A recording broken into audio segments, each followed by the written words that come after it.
Sometimes, obi ya de ne ya, eso bona baso. Sini na de ba kuma so be na de ba yo.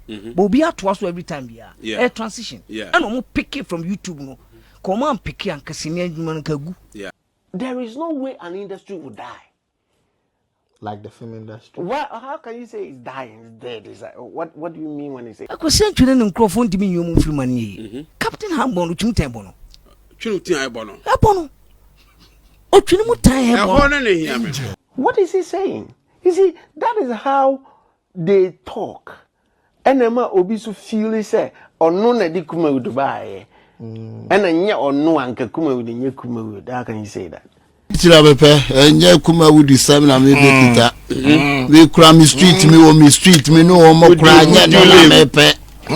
Then Casa catch him and some and Mikita Kumawood. That be.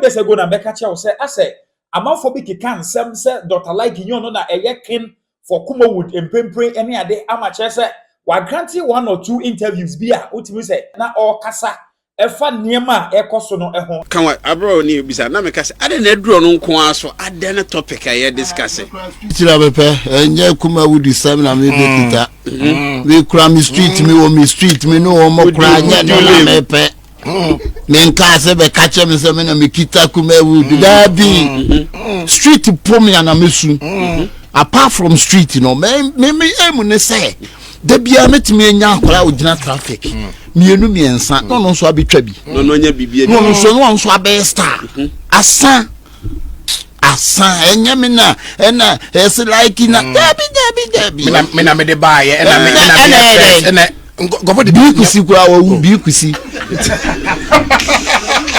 bikusi sounds a me bo wo ni bi odi o artist anya di super so odi su ne friend super odi wadane eja osofu dazi wadane eja bikusi oko sk opon turumutu oko wo de na abeje we say matters here say on throne bo ne Kumawood no nyon de buy na ade wako kasa on ade buy na nyina baabi enka sasem na da we need time se me ko gina baabi say na niema mpo aye wa wo niema no wa hyehye no uni so afo afre obi chale misra wonso memu na onso ame nipa ba akutimi so anema se nipa bebre we be so ha na we aso ha na we aso ha enti aden akoji minim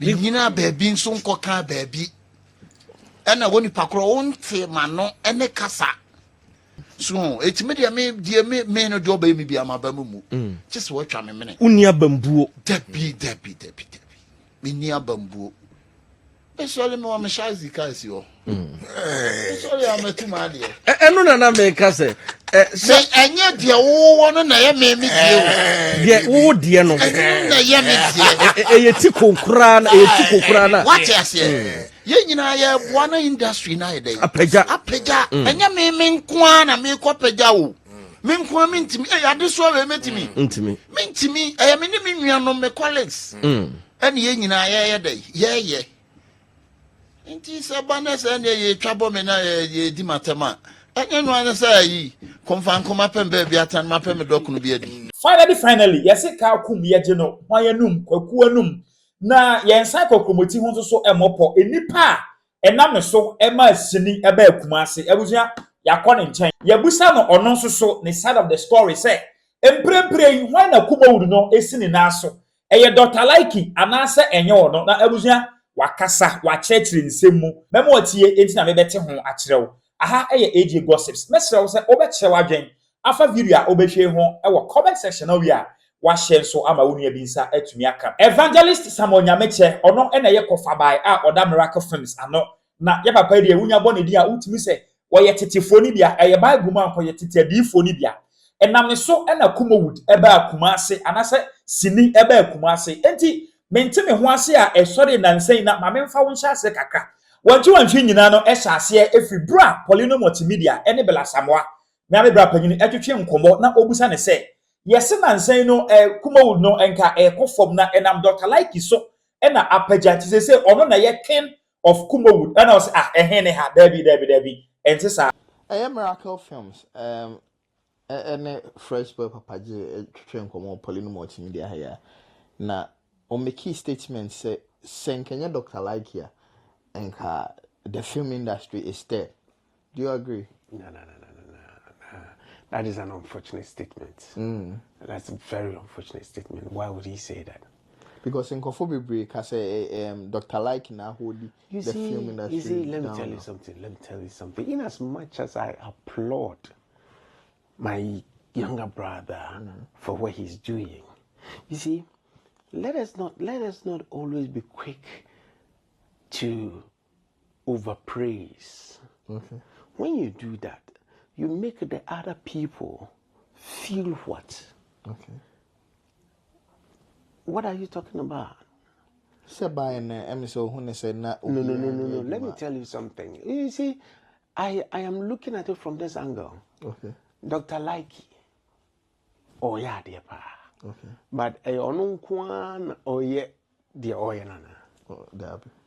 he's got other people.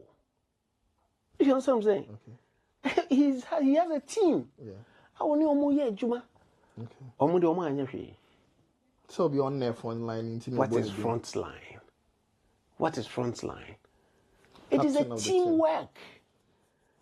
It is teamwork, my brother. Okay. And Pastor Wadaroma, can it be say okay, Dr. Likee in the team and Aji Kumawood this year? Yes, it's not true. It is never true. Okay. What is he talking about? On the GC as in how? He's working, other people are working. When Likee and Co were doing their thing, the likes of Mercy Siedu and Dams were equally shooting TV series as well. You understand? There were equally other production houses who were also working. Okay. You know what I say? And let me tell you something. There is no way an industry would die.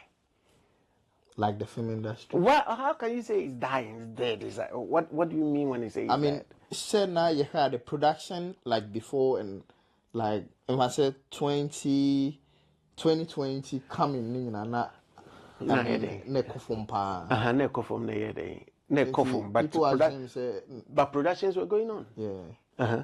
But the likes of Likee more pushy man for pushy how? They were doing their bit. Yeah, other people were also working. There are production houses in Accra who were equally working. What I say?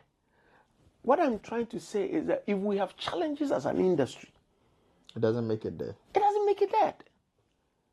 What is he saying? You see, that is how they talk. And Emma Obisu feel say, or no na di Kumawood buy. And then or no anka Kumawood in Kumawood. How can you say that? We were working before he came into the industry or came into the system. Yeah.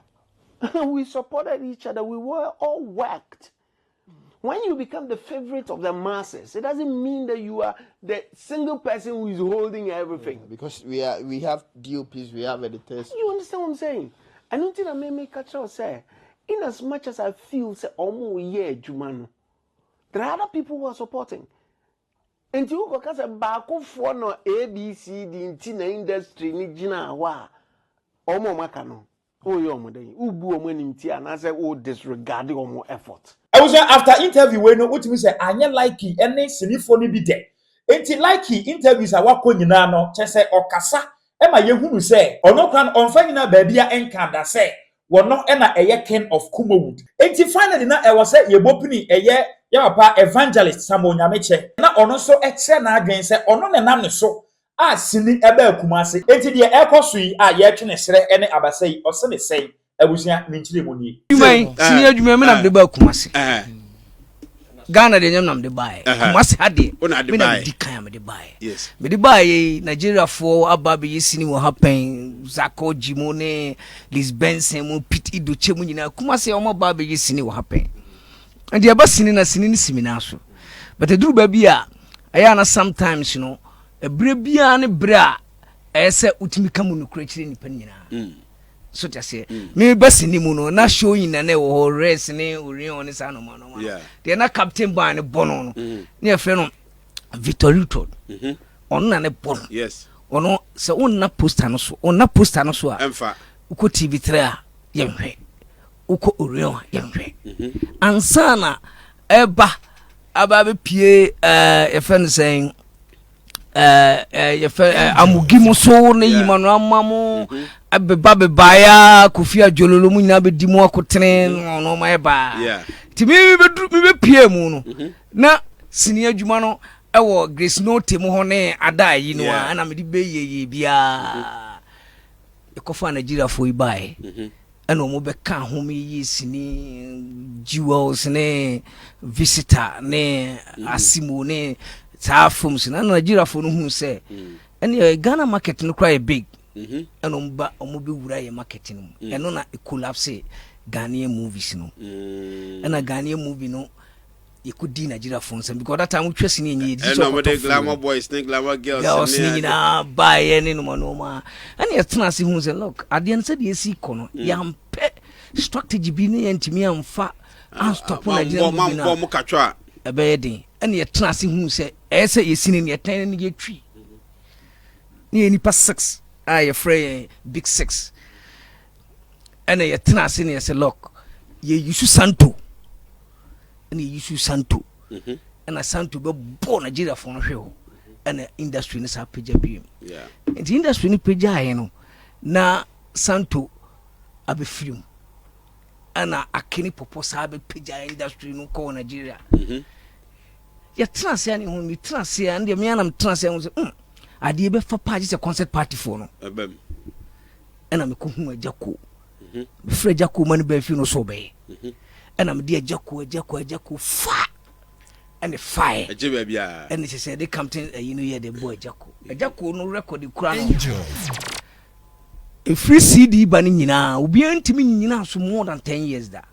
But the Jacko there would jina so che. Yeah. Not those days, you know, say or now poster swa yento. Into the microphone be and say sinin one nim.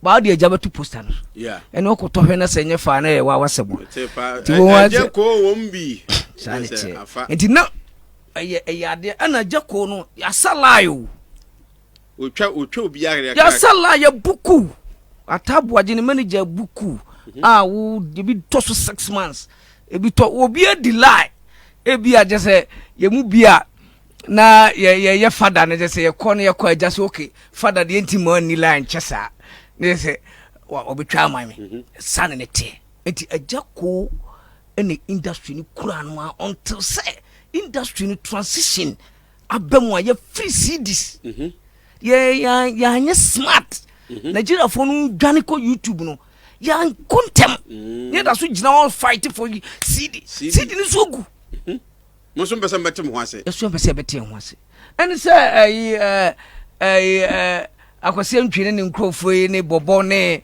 efa ne say ayi mu nyina ba mu o ye say o bremanfo oh sometimes you know obi ya de ne ya eso bona baso sini na de ba kuma so bi na de ba yo but obi atwa so every time bia a transition and o pick it from YouTube no come on pick an kasini adwuma nkagu o pick ye will sacrifice obi okra no mo nyiska ye nyina enye mfani agro na pa di wom say YouTube in the crisis and this about YouTube mu a akwase ntwene ne nkrofo ndimi nyom mfiri mane Captain Hambon no twin tembo no twin tin ebo no o twin mu tan ebo ebo no ne hia me na ebo no because see as na me no ka say me the YouTube na fe na me wura mu o ma me no ma din ko obi di live 6 months obi 1 year ne ntwa ne product o jimi na fa nchan a why no channel be collapse obi pa onyi machinye se ono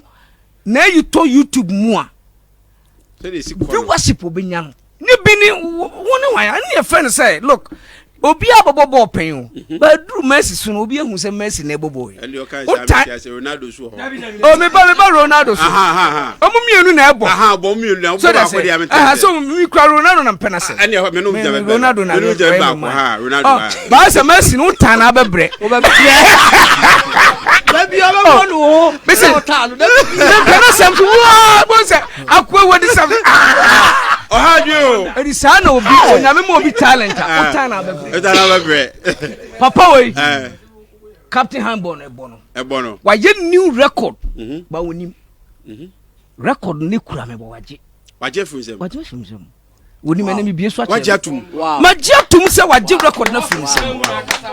It's a new record. And that record no. Enye ni pa na accept reality. Dabi. Now set accepted ya na umpen no mapama ho. Unkofa de ma egugu miso ana mpafan. Eso aba no. Eye good ma me say eso aba. New record no ayi no kwese nanim. Record awaye ne say in those days in Yamena na metete nkrofo. Utwumu tire this of family so moye debe. Aba. Sure. To bia ba bia family so a. Sisi amenu kasai papa nipa di na chi more than 50. Yeah. Obia di na chi bia so no se o peke ba kokura free mu di no ko yo YouTuber. Yes. And kan no so no me di na tan screen nim. Me say ni time omo di omo chi nyina obia kwakakra. Yes. And you ni pa brabo na you o. So obia wo street mu na obetimi ende be aba no be ye adwuma kakra no nya bibi kakra ede be akura. It evangelist aka e de asise say no title na ono ekuta mpo no. Dr. Likee abeje efri nsem ofri na koma mu gitum se eye no krese mprempre de Likee na eye king of Kumawood. Na no ensi Likee there be papa akwa ensne ni wura. Na wo me nana ene because oba Jones Ajeman ono na tete me na mra bi mpo no me Kumawood omo reject me na me nya bi ntwa. Aso be hye.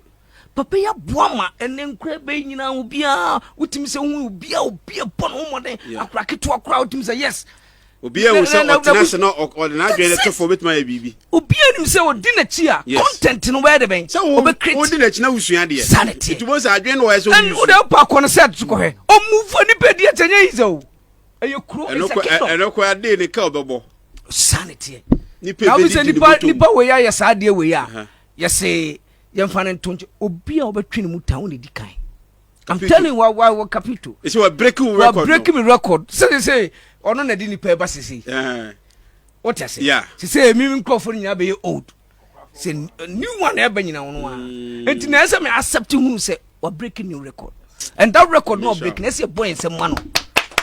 Papa o record de mean to me break. Oh break. Is ya o ka say? You founder. Nyame papa. Record de. Say see na o ka so break no. Let's say create na chi nyina say mo ba bi so mbeje. Papa record de. Mean to me breaking papa record. Ana de papa kan nyina no. Ye doso. Yeah. Sabi say wan kunya yonkopa anase wan kofa yi a meda bia na meka dada center asem enye so ogina ha oye papa kokora bia ye nyono akwatumi yi ni sika me ye se ye beje bosia no ye ba ye ntua ono so ka hu bi na de na gina ye se ye de beba ba ne ho so ahomte ene o wende o ni hu nya ahomte sa se de nkofo ka no obi yesi bi aho ne ho de ne obi yesi bi aho ne ho de ne ho ahomte na mu de yi na no ko kanto ko be kamo waye me se papa obi a wudidi na chai da bi kwesi na se chai ade a wo ye no enye so ono watchuma o de ye papa kan ni nyina no ono sa wa ankofa ma akeye nyina ye ntimi meso eya na eye de se ono na de ba kuma se meso me de se me fa ne nsem na msa be fa ne ba nsem ntimi me ye ne nana sure Jones Ajeman sure no obi amfa ye ntwa ayi no okwaje adwuma akora na ode edin ka ho a wo mse chese wa na adu sika betwi wo se yo ti Jones Ajeman no no na edin botom ska etwi aye ka no ode ye yashim papa yinso eba no nana kora no ntine nana ne ye meni we munya o bia ofa Jones nsem bia wo ye papa nana o sa ye papa papa me first yi a me kotwa ma no na ye me ne wo hene yire mesesi du o ma mi twa wansin pe jo criminal ti mi twa bi na mbe gina chi na papa pa de sade na spirit no e wosro no mi twa bi na mi kofie mi wa na obi fra mi free get to ma wo move bi na wo twa mu na mesesi edu and I'm o show say na me mi twa bi e no say we no my on and when twa hwe unimo jaja na ma is not obi amaya adwuma was what Saturday the pick your spirit Like me phone if you mean some say she from a screen boy yes put pressure on you let me interesting director me first time director ma me su set so nwi papa yo Ashin my Ashin say actio na me phone film some say I also say out of form screen a ball and some interesting pressure down so ba onya bobo papa yi set so ko bobo papa yi ho a Champions League so onya ko board de na what team sini adwuma Ghana so twa miracle from se dia na sa fe no so bo Champions League na mo ka so atomoto so ka me ne start watomoto na start sini me watomoto na na ye boa ana atemuda ana don letter ana producers na Sadat 925 bobo chinchire twan guda ana ya doso me YouTube for wey watomoto so na am je channel no ye mobo